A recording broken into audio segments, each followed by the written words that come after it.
Consider a simple pendulum having a bob attached to a string that oscillates under the action of the force of gravity.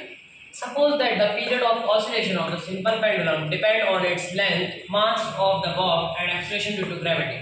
Derive the expression for its time period using method of dimension. इस question में हमें एक simple pendulum रखा है जिसके जो string से में बॉब से अटैच्ड है, उसका एक खुद की लेंथ है और मास है, वो ऑसिलेट करता है एक टाइम पीरियड पे। अब वो जो टाइम पीरियड है वो हमारा डिपेंड करता है लेंथ पे, एक्सेलरेशन ड्यू टू ग्रेविटी पे और मास पे।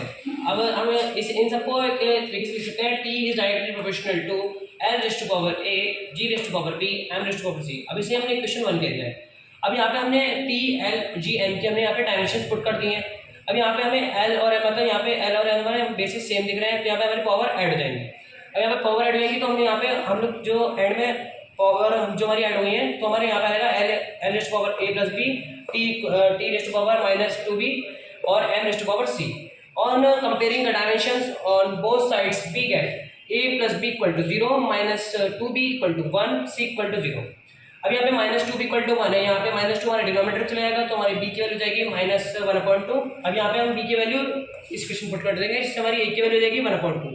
अब हम पे a की वैल्यू 1/2, b की वैल्यू माइनस 1/2 और c की वैल्यू 0 आ गई है। अब इसे हम इक्वेशन 1 में पुट करेंगे तो हम यहाँ पे हम पुट कर देते हैं, एक नई इक्वेशन बन जाती है t equals to k l to power half and g to power minus half and m to power 0।